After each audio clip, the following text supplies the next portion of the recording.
ഇടുക്കിയിലെ കടുവയെ വെടിവെച്ച് കൊന്നു. ഇടുക്കി വണ്ടിപ്പെരിയാറ്റിലെ ഗ്രാമ്പിയിലെ ജനങ്ങളെ ഭീതിപ്പെടുത്തിക്കൊണ്ടിരുന്ന കടുവ കുറേ ദിവസം അവിടെ തന്നെ ഉണ്ടായിരുന്നു.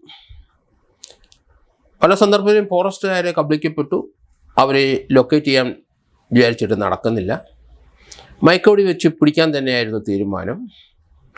നാരായണൻ എന്ന അവിടുത്തെ ഒരു ലയത്തിൽ താമസിക്കുന്നയാളുടെ പശുവിനെയും പട്ടിയും പിടിച്ചുകൊണ്ടുപോയി കടുവ. ഇപ്പോൾ ആ കടുവയെ ലൊക്കേറ്റ് ചെയ്തു. 2 ദിവസം മിസ്സിങ് ആയിരുന്നു. ഇപ്പോൾ നേരത്തെ പിടിച്ചു തിന്ന പശുവിൻ്റെയും പട്ടിയുടെയും അവരുടെ ഉടമസ്ഥരായ നാരായണ ലയത്തിനടുത്ത് അവിടെ ചെറിയൊരു കാട്ടിൽ വലിയ വർഷങ്ങൾ വളർന്നു നിൽക്കുന്ന ചെറിയൊരു ഷെൽട്ടർ, അതിൻ്റെ ചുറ്റും ഏലച്ചെടികളാണ് അവിടെ ഉണ്ടെന്ന് മനസ്സിലാക്കി ഫോറസ്റ്റ് ഉദ്യോഗസ്ഥരും മയക്കുവെടി വെക്കാനുള്ള ഉദ്യോഗസ്ഥരുമൊക്കെ അവിടെ തമ്പടിച്ചു.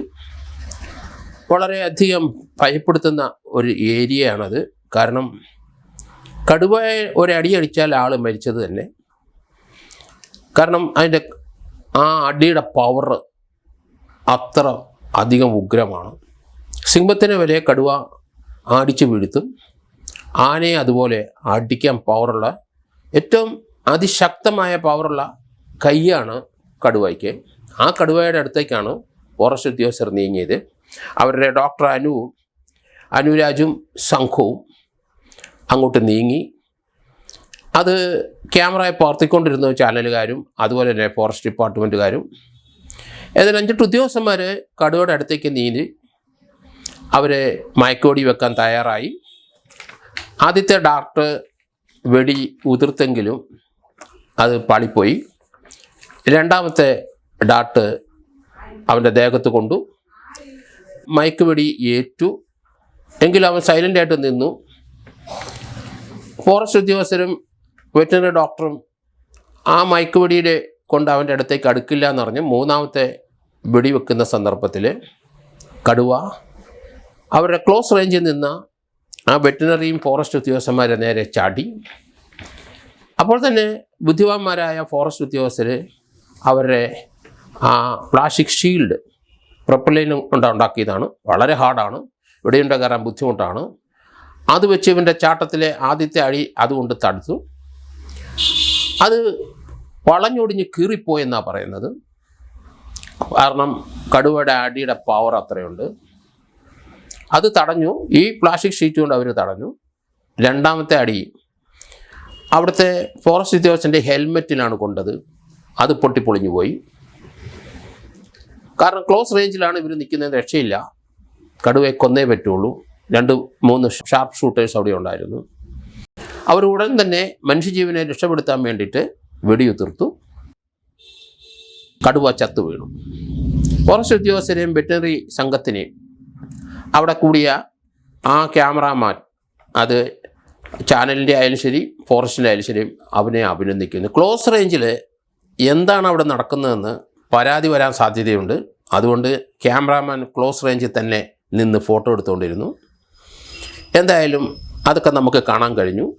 അതുകൊണ്ട് ആ ഫോറസ്റ്റ് ഉദ്യോഗസ്ഥനെയും ആ വെറ്ററിനറി ഡോക്ടറെയും ആ ഷാർപ്പ് ഷൂട്ടറായ ഫോറസ്റ്റ് സംഘത്തിനെയും അഭിനന്ദിക്കാതിരിക്കാൻ കഴിയില്ല. എന്തായാലും 2-3 മനുഷ്യജീവനെ രക്ഷപ്പെടുത്തി. ആ ഷാർപ്പ് ഷൂട്ടറെയാണ് ഞാൻ അഭിനന്ദിക്കുന്നത്.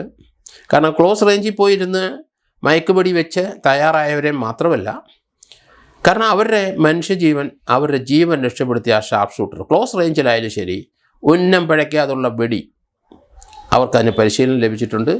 അതവരെ നടപ്പാക്കുന്നത് നമ്മൾ കണ്ടു.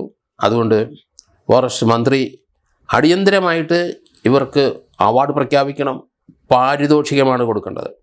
അവിടെ ഇതിനോട് സഹകരിച്ച 8-10 പേര് ആ ക്ലോസ് റേഞ്ചിൽ ഇതിൻ്റെ അടുത്ത് ധൈര്യസമേതം ജീവൻ പണയം വെച്ച് വന്ന ആ ഫോറസ്റ്റ് ഉദ്യോഗസ്ഥന്മാരെയും വെറ്ററിനറി ഉദ്യോഗസ്ഥന്മാർക്കും അവിടുത്തെ DFIക്കും അവർക്ക് ക്യാഷ് അവാർഡാണ് കൊടുക്കേണ്ടത്. റെക്കഗ്നീഷൻ പേപ്പറിൽ വേണ്ട, ക്യാഷ് അവാർഡ് തീർച്ചയായിട്ടും ആ 8-10 പേരുണ്ട് അവർക്ക് കൊടുക്കണം. അതോടൊപ്പം തന്നെ ആ ഷാർപ്പ് ഷൂട്ടേഴ്സിന് പ്രത്യേകമായ ഒരു അവാർഡ് കൊടുത്തേ പറ്റുള്ളൂ. കാരണം വെറ്ററിനറി ഡോക്ടറെയും കൂടെ സഹായിയായിട്ട് നിന്ന് 2-3 പേരെ ജീവൻ രക്ഷപ്പെടുത്തിയത് അവരാണ്. അതിനകത്ത് വേറെ ഒന്നും നോക്കാനില്ല. വൈൽഡ് ലൈഫിനെ പ്രൊട്ടക്റ്റ് ചെയ്യുന്ന നിയമങ്ങളൊക്കെ നമ്മുടെ സ്ഥലത്തുണ്ടെങ്കിലും ഒരു മനുഷ്യജീവന് അപകടം ഉണ്ടാക്കുന്നെങ്കിൽ ആ മൃഗത്തിനെ കൊല്ലാം, അപ്പം തന്നെ കൊല്ലാം. അത് ചെയ്തു, നന്നായി. അതുകൊണ്ട് അതിൻ്റെ ഡെഡ് ബോഡി ഇപ്പം ആ ബോഡി തേക്കടി കൊണ്ടുപോയെന്നാണ് പറയുന്നത്. പോസ്റ്റ്മോർട്ടം ചെയ്യുന്നുണ്ട്. അതിനെന്താണ് അസുഖമെന്നും അല്ലെങ്കിൽ എന്താണ് അതിന് മുറിവേറ്റ ഏതെങ്കിലും ശരീരഭാഗങ്ങളുണ്ടോ എന്നൊക്കെ നമുക്കിപ്പം മനസ്സിലാവും. കാരണം അത് കാട്ടിൽ നിന്ന് നാട്ടിലേക്ക് വന്ന് ഇര തേടാൻ ശ്രമിക്കുമ്പം ആ മൃഗങ്ങൾക്ക് എന്തോ കാര്യമായ ഡിഫക്റ്റ് ഉണ്ട്. കാട്ടിലെ മറ്റു മൃഗങ്ങളുടെ ഒപ്പം നിൽക്കാനോ അല്ലെങ്കിൽ ഇതേ വർഗത്തിലുള്ളവരുടെ ആക്രമണത്തിൽ നിന്ന് രക്ഷപ്പെടാനോ കഴിയാതെ വരുമ്പോഴാണ് അവർ കാട്ടിൽ നിന്നേക്ക് പുറത്തേക്ക് വന്ന് നാട്ടിലുള്ള പട്ടികളെയും അതുപോലെ തന്നെ പശുക്കളെയും ഒക്കെ അവർ പിടിക്കുകയും സൗകര്യം കിട്ടിയ മനുഷ്യനെയും പിടിച്ച് തിന്നുകയും ചെയ്യും. ഇവിടെ ഏതായാലും കടുവയ്ക്ക് വെടിയേറ്റ് കടുവ ചത്തു എന്ന വാർത്ത ഇപ്പം വന്നതേ ഉള്ളൂ. അതുകൊണ്ട് ആ ഉദ്യമത്തിന് നിയോഗിച്ച എല്ലാ ഉദ്യോഗസ്ഥർക്കും ഫോറസ്റ്റ് മന്ത്രി അവാർഡ് കൊടുക്കണം. തീർച്ചയായിട്ടും ജീവൻ പണയം വെച്ച് ചെയ്ത പ്രവൃത്തിയാണ്. പ്രത്യേകിച്ചും അവാർഡ് കൊടുക്കേണ്ടത് ആ ഷാർപ്പ് ഷൂട്ടേഴ്സിനെയാണ്. എന്തായാലും ആ ഭയം ഇടുക്കിയിലെ ഗ്രാമ്പിയിലുള്ള അവിടുത്തെ ലയത്തിൽ താമസിക്കുന്നവർക്കും ചുറ്റുവട്ടത്തും താമസിക്കുന്നവരും ഭയം ഒഴിവായി തൽക്കാലം. ഇനിയും മൃഗങ്ങൾ വരാൻ സാധ്യതയുണ്ട്. എങ്കിലും കുറേ മാസങ്ങളായി ഇതുങ്ങൾ ഭയപ്പെട്ട് കഴിഞ്ഞുകൊണ്ടിരുന്നു. അവരുടെ ലയത്തിലും വെളിയിലിറങ്ങാനും കുട്ടികൾ പഠിക്കുന്ന കുട്ടികൾക്കൊക്കെ അവർ സ്കൂളിൽ പോകാനും ഒക്കെ വിഷമിച്ചിരുന്ന സന്ദർഭങ്ങളായിരുന്നു. അതിനൊരു പര്യവസാനം കണ്ടതിൽ ആ ഫോറസ്റ്റ് ഉദ്യോഗസ്ഥരെ എല്ലാവരെയും അഭിനന്ദിക്കുന്നു.